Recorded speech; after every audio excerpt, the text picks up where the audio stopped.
Welcome to Puck Talk CS. I'm Matthew Mugno alongside my man Steve Murno. 3 games up. The New York Rangers have not won 7 in a row since 1994.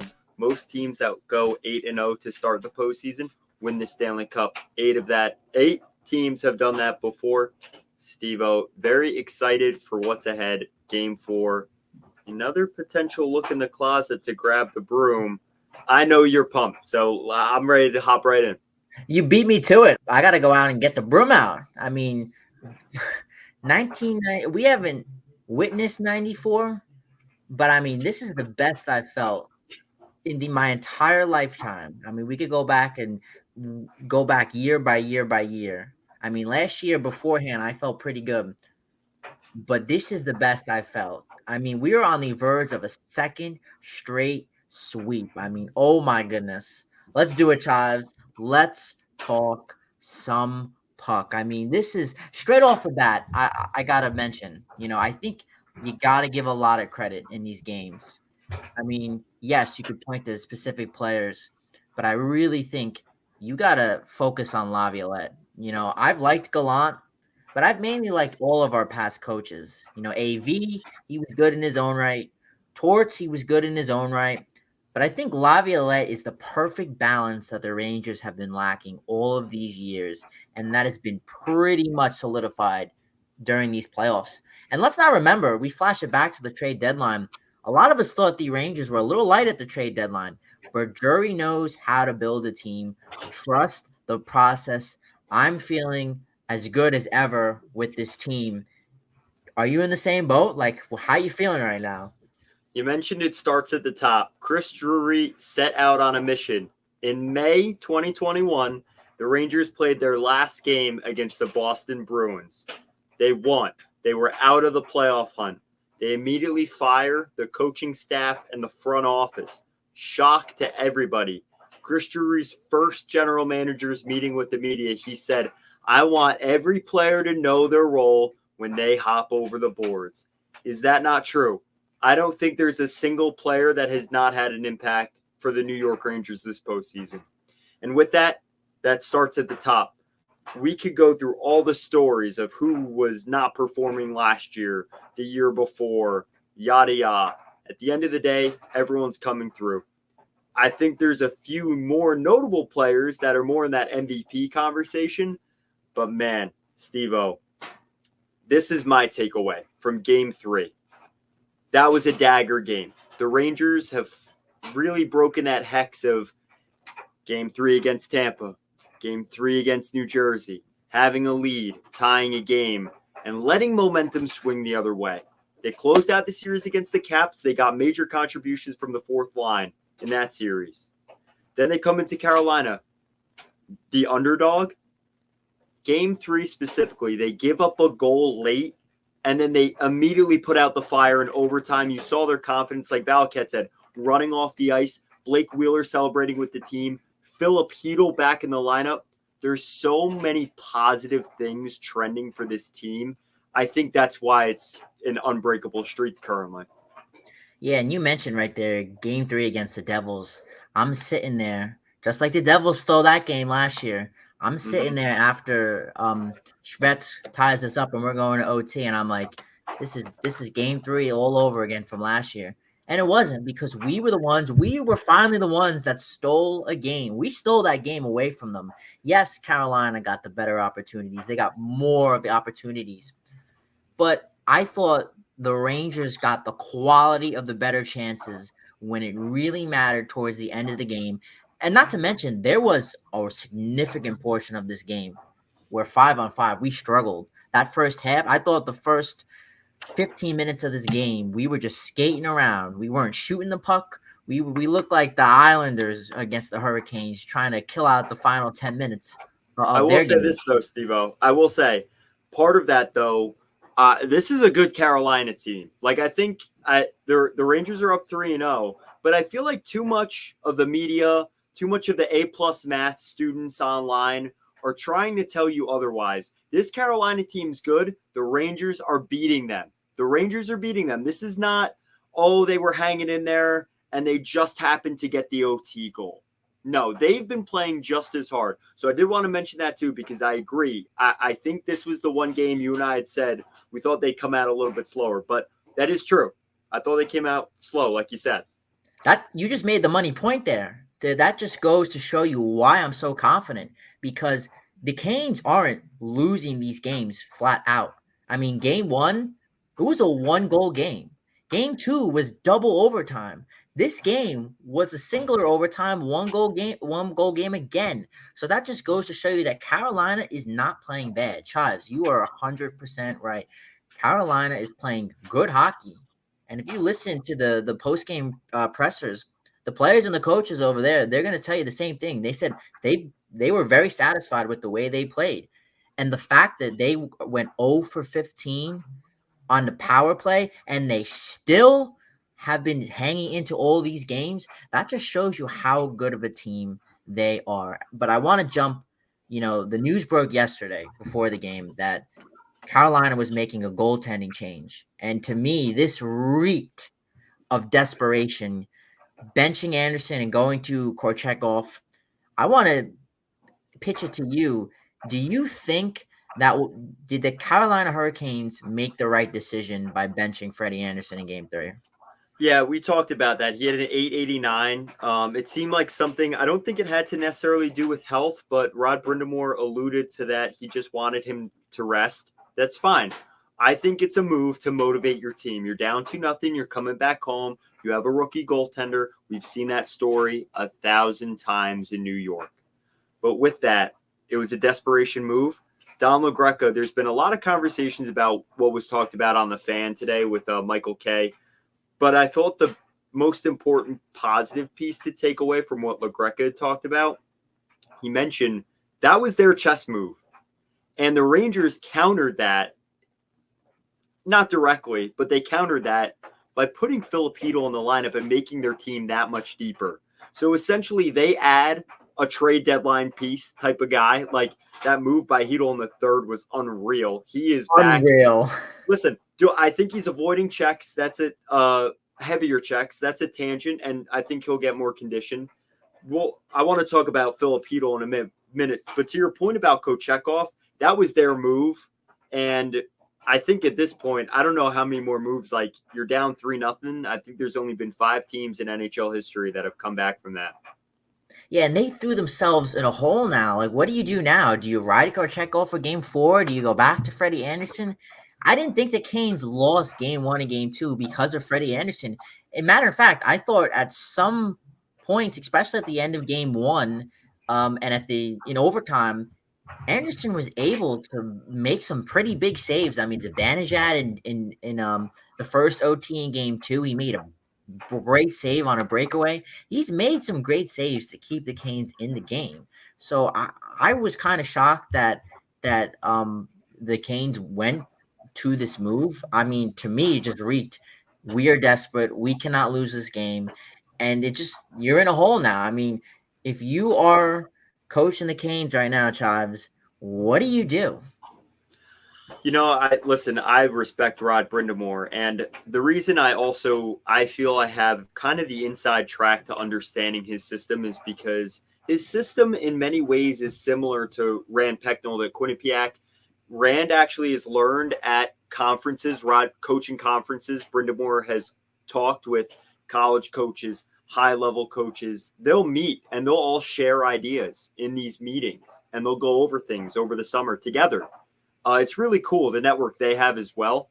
With that stated, the reason I say that, Carolina's game plan, which you keep saying it, so this is really, I think, kudos to you for really talking about this since game 1.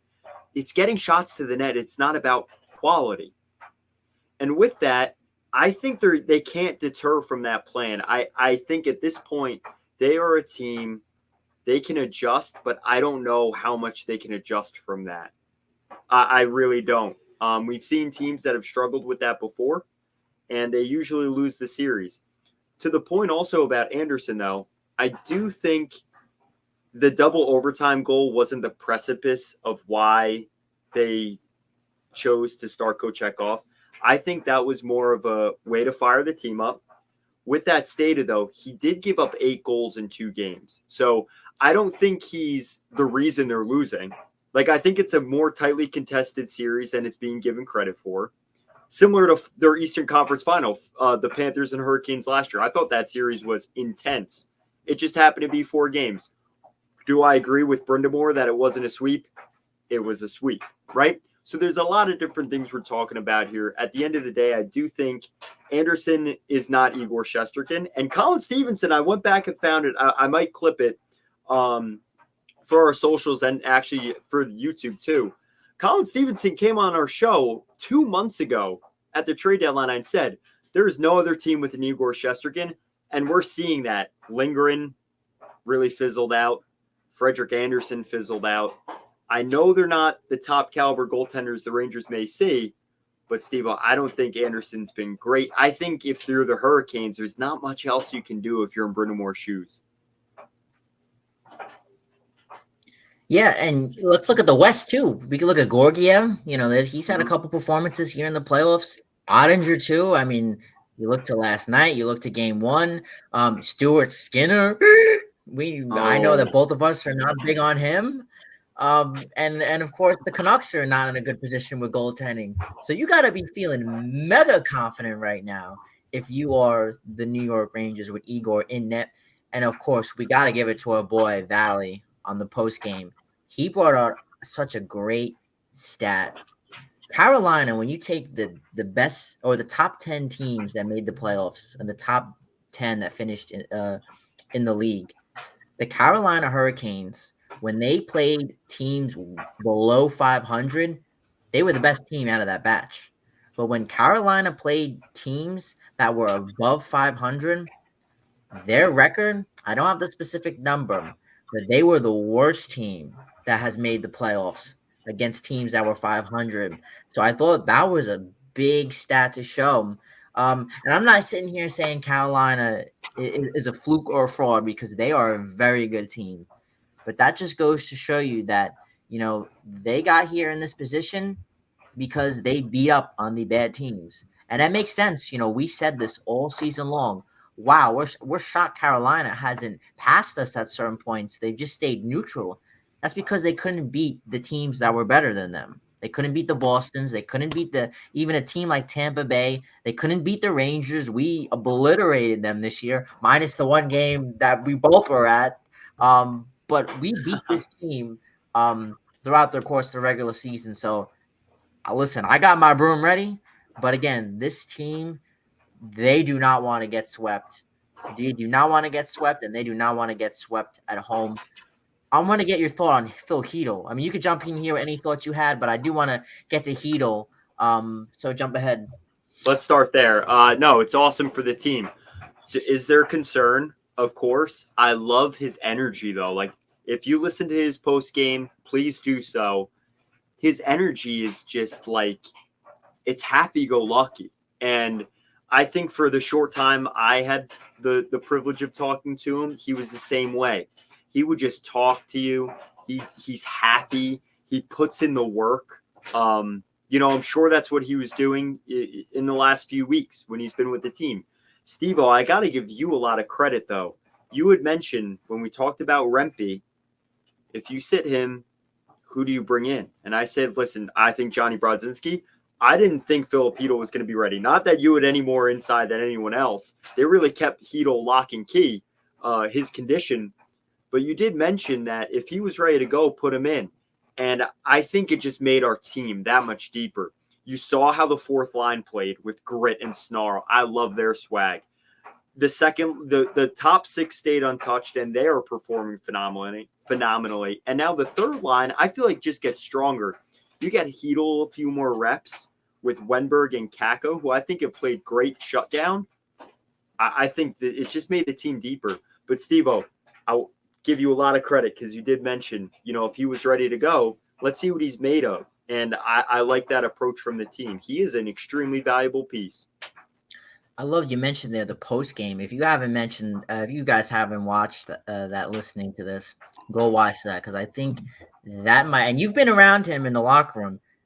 That is by far the happiest I've seen him like in any post game presser. I mean, I don't know if you could speak to that, but Oh, 100%. I mean, he, he was like some of the things he was saying about like getting hit, like he was ready to take a hit, and he was talking about how much he loves this team and loves playing and is just happy to be back. Like, uh, definitely listen to it. it was awesome to see that. But because I wasn't expecting it, I said that that's the move that I would have done, but I thought they would have stuck with Rempe, and I'm glad that we went to Chytil because you could throw Rempe out for a team against the Caps. Again, I thought Rempe matched well against the Caps. Tom Wilson, they're a physical team. They're gonna be mad at us. They're gonna be down. They're gonna be frustrated. But as we transition and we're playing better teams, I think Chytil is the matchup we got to go. And they showed him on the broadcast before the puck dropped, and I was like, "Holy shit, child!" I was so pumped. Like I wasn't expecting it because nobody did. There wasn't Mm-hmm. anything before game. No insider was saying Heedle's a go, Heedle's a go, until he stepped on the ice before the game. So I wasn't expecting it, and nobody else was. And you could tell Heedle looked fast. He looked sharp.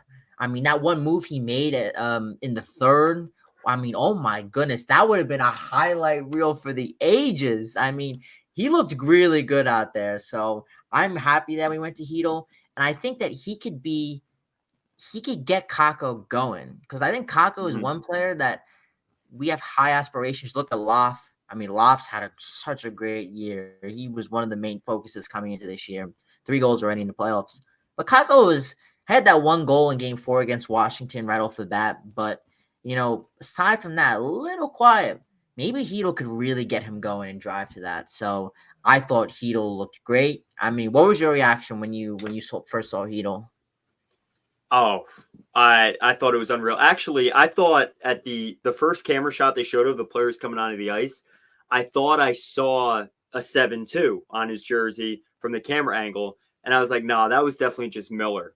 And then all of a sudden my phone starts blowing up, and I text Johnny right away, and I was like, is that seriously Phil Heedle? And he was like, that's Phil Heedle. So that was pretty cool. But no, I also think what you mentioned, I don't think Kako needs to like necessarily get going. You see the play he made on the wall and the pass down the middle. If Heedle's there and puts that home, that connection's going to get going. I think Kako's the playmaker on that line. He's the grinder. He's the possession guy. Phil Heedle's the goal scorer. And, let's not forget 7 goals in 2022, that conference final run. The fact they added him to this lineup, though, even if he's half of that, and, if he brings half of that production, it just makes the Rangers that much better. And here's why, Steve. Vincent Trocheck, 12 points. Zibanejad, 12 points. Panarin, 9. Lafreniere, 9. Kreider, 7. Roslovic, 5. Fox, 4. And granted, we're also getting contributions. Our whole fourth line, including Rempe's on the stat sheet. Keandre Miller is a shorthanded goal.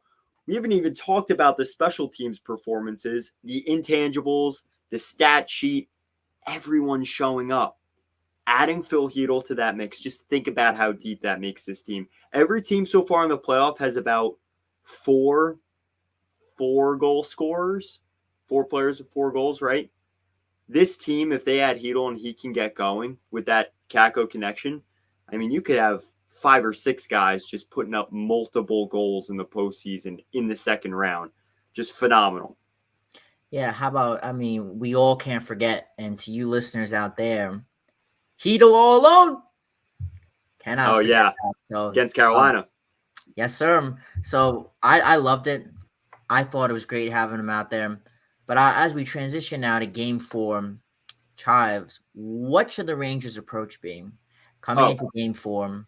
You know Carolina's going to come out strong. What are you looking for? the same, genuinely the same thing. They've made adjustments when they need to. I think you have Phil Heedle in the lineup, right? You have Igor, he's just been unreal as well. You have your key cornerstone pieces performing at their best. It's really doing what they've done. Their penalty kill has scored more shorthanded than the Carolina Hurricanes power play has. They found a way to come back in games. They found a way to stay ahead in games. They gave up the game tire last night. They put out that fire very quickly in overtime. They've really done it all. And they have the snarl. They have swag, dude. I mean, the edge, Trocheck celebrating with the fans was so sick. Then Lafreniere snipes. I mean, if that's Austin Matthews, that's on billboards in Toronto. I mean, Lafreniere roofed that puck on a beautiful set play drawn up by Michael Pekka and the coaching staff. I think then, he goes and celebrates with the fans. They give up a game time. I think everything they're doing, the approach is there. They are well adjusted for the playoffs. And I give credit because it started in training camp. They've been training for this since August. They have been practicing like this since August. They are well conditioned, ready to adapt. We've seen how much they adapted between the Washington series and this series. Steve-O, I don't necessarily think they change anything. But from our standpoint on the mic here, who do you think is the biggest X factor next game? You can't let him back in. You don't want to let him back in the series, but to you, is this a game you can afford to lose? Oh yeah, of course. We don't have to win this game for sure. The main goal we said with Mike, coming into game 3 was you got to take at least one, and we did that. But not only did we do that, we really have a chokehold on them. So they're the ones that are gonna be rattled. We just can't panic because we know we don't need to win this game. With that being said, we've seen this all the time. Teams come back from 3-0, so you can't also have that same mentality too. But this is a different team. Everybody's producing right now. They're kind of last year was kind of like, where's Panarin? Where's Mika? A lot of guys were quiet. This year, everybody's contributed. There's a lot of dogs. So I'm looking for this team to just stick to it. Even if you go down 2-0, don't panic. Keep getting those quality opportunities and watch Jake Gensel in front of the net because even last night, you see him in front of the net. You said it best in the last epi. Carolina is going to beat Igor by getting in front of him. And I've noticed that the Canes made an adjustment. They've been starting to bring 2 guys in front of Igor. They did it towards the end of game 3 and in the overtime too a little bit when they were really getting desperate. And now they are very much desperate. So look in front of that net. We got to do a really good job. I know Lindgren's really good in front of the net, tying guys up. Don't be surprised to see 2 guys in front of Igor because deflections, screens, that's how you beat Igor Shesterkin because he right now is playing out of this world. So if you're Carolina, I'm looking to them to get screens and just really throw them off their game. Don't panic because this is a game. Again, you don't need to win and the pressure isn't on us. But Chives 3-0. I mean, this is something I would have never imagined. And put some respect in our name because the odds makers we talked about in the beginning of the series, 66% chance the odds makers were given the Carolina Hurricanes over the Rangers. So put some respect on our name. What do you think about that? Oh, don't get me started. Twitter today, Anna Dua, some stats heads. I know even Michael K was talking today about something with LeGrec. I'm sick and tired of it. Round 1 was just a parade against Rempe. Just everything was suspend him. This doesn't belong in hockey. And then he scores the opening goal and they sweep the Caps. By the way, against Tom Wilson, who's been suspended 6 times in his NHL career. Then this series is Carolina doesn't deserve to be down. No, they do. They did not win the hockey games. Playoff hockey is not about your calculator. There's intangibles that go with that. So with that, I 100% agree. Keep calling us the underdog. They won the President's Trophy. They came in this season. Everyone doubted Panarin. Everyone doubted Lafreniere. They're the best line in hockey. Vincent Trocheck adds to that. You see the grit. You see how he celebrates in front of Aho's face. He celebrates with the fans. He's giving Gensel the thumbs up in the box, and he's backing it up. He's got 5 goals in the playoffs. I don't care. You don't want to be with New York? Fine. New York, we all got each other in New York. Now with that, Igor Shesterkin, 7 wins, a 201 goals against average, a 935 save percentage in the playoffs so far. He's only allowed 4 goals that were not tipped in. 4 goals that were not tipped in 7 games. Now, something I want to mention, Steve-O, and this goes a little bit back to the Chytil point. Blake Wheeler celebrating with the team. Laviolette alluded today that he might be in the mix of things with the roster and the lineup. I think it would be a safe bet that Filip Chytil looks like he's ready to go and they're ready to have him skate. But I think matchup based, if you really want, I think we could see Blake Wheeler at some point in the playoffs. Wow, that's Yeah. I'm shocked. Give us like a little hypothetical. What scenario and where would you see him fit into the lineup? No, not noting any injury, because I think if you saw an injury, then yeah, you would see him. But a hypothetical scenario, where do you see him slotting into the lineup? I feel like it's one of those things. Like, I'm choking up on that right now. Like, it's this team has so many players now available. Like, if Chytil and Wheeler are back and healthy, it's so weird because you brought in Roslovic. I think he's looked amazing, by the way, with Zibanejad and Kreider's line, right? Beyond So amazing. I think it's like, you don't want to take that guy out of the lineup. I can't see them taking Wenberg out, but I also see, like, hey, if maybe Phil Chytil, maybe you're cautious.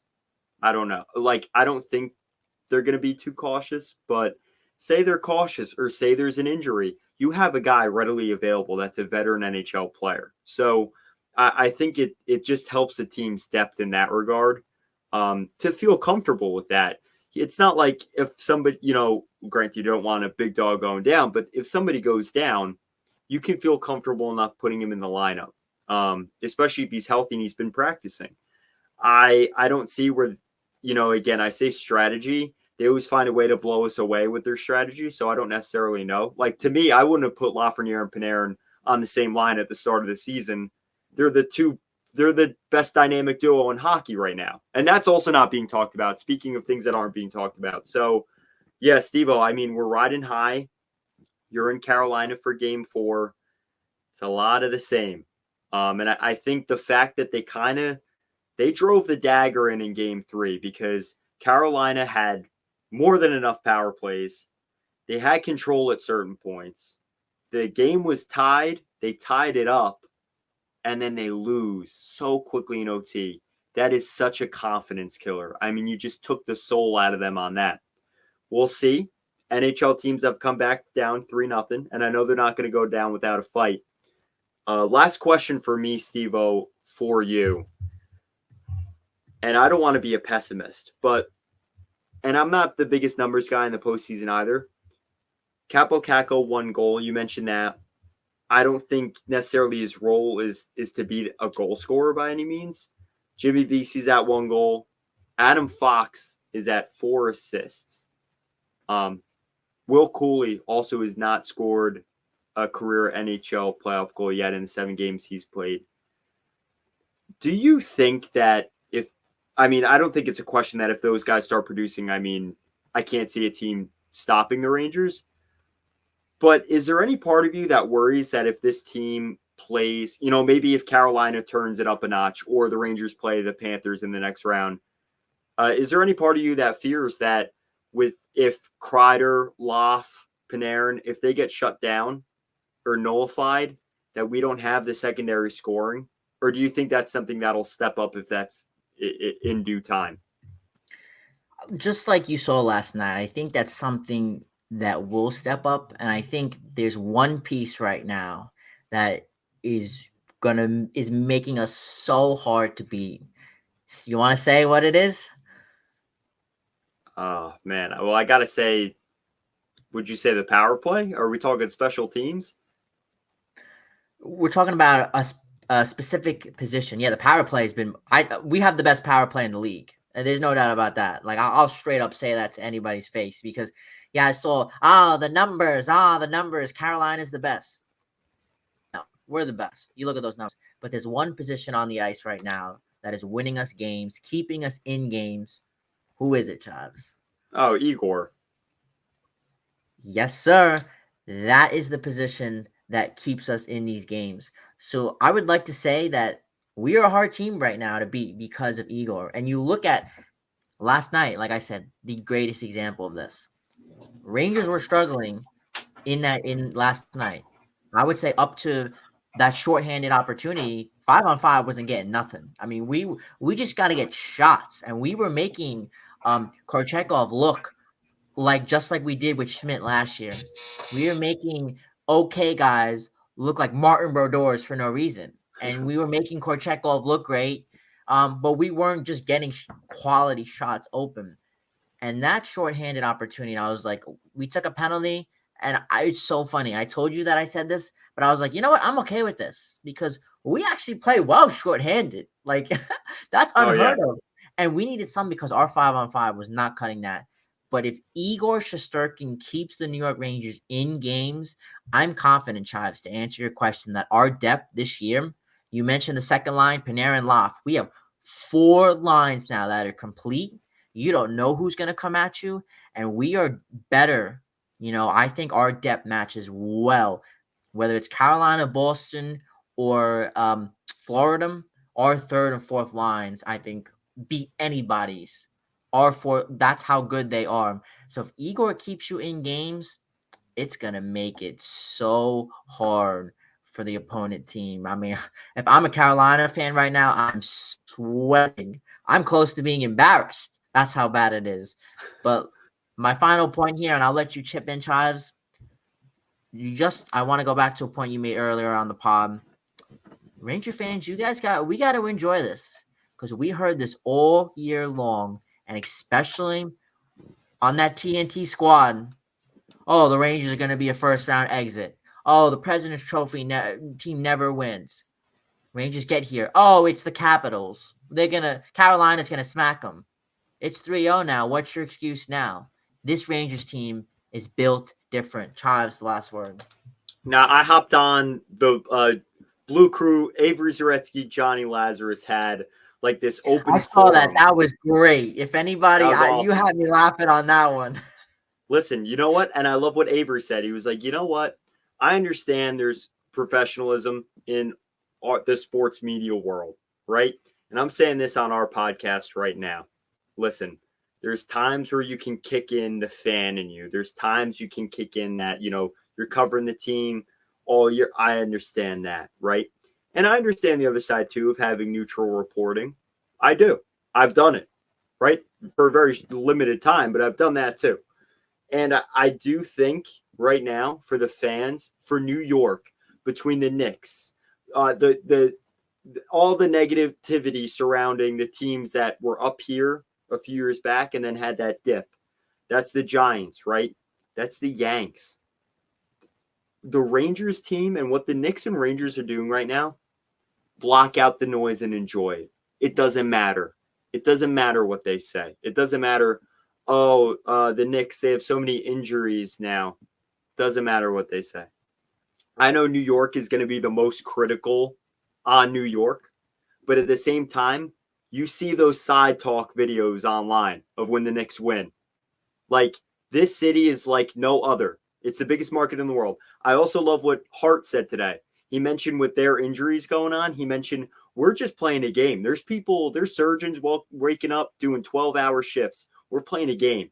And what DiVincenzo said, we're going in there to win. The Rangers have that same mentality. I mean, they've had some bars this season about being resilient. I actually just made a clip and threw it on Twitter of all the savage moments the Rangers have had in this postseason so far.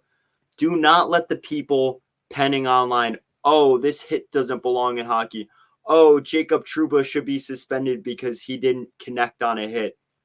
Enjoy it. You know why? Because in a year from now, it could be another team that is either going to garner that lightning rod of negativity or it's going to be the complete opposite. Like a Jack Hughes. All they do is glorify him. I haven't heard a word about Artemi Panarin. Not a word. He's not up for the Hart. Haven't heard a word. He's second all-time single season for the Rangers regular season point total. One of the oldest clubs in hockey history, North American sports history, and not a word about that. Not a word about that. He's got 4 game-winning goals, most since Clark Gillies 1977 in a row, where 4 goals in a row were game winners. This team, the fact that Panarin, Lafreniere, Trocheck are the best line in hockey, oh my gosh, me and you dreamed of this as kids. You mentioned before we hopped on, we've seen conference final 2012, 15, 22, Stanley Cup final 14. We have not had that 94 moment, and it feels like we're on the precipice of championship season in New York. Let's enjoy it. That's why I said we haven't experienced anything like that. Our closest thing to that, we were much younger, but we both remember it, was a loss, and it was such a deflating loss. And this is the first time you mentioned the Giants, the Yankees. I mean, even back with the Giants, yeah, we were younger, but they were playing an undefeated Patriots team in Bill Belichick and Tom Brady. This is the most confident I've ever felt out of all the New York teams in my lifetime. So, again, let's enjoy it. Let's go, New York. Bring out these brooms. As always, you could let us know how you're feeling on our socials at Puck Talk CS to the 7-0 start. We'll be back next week after Game 4. So let's go. Always remember, it's just the luck of the puck.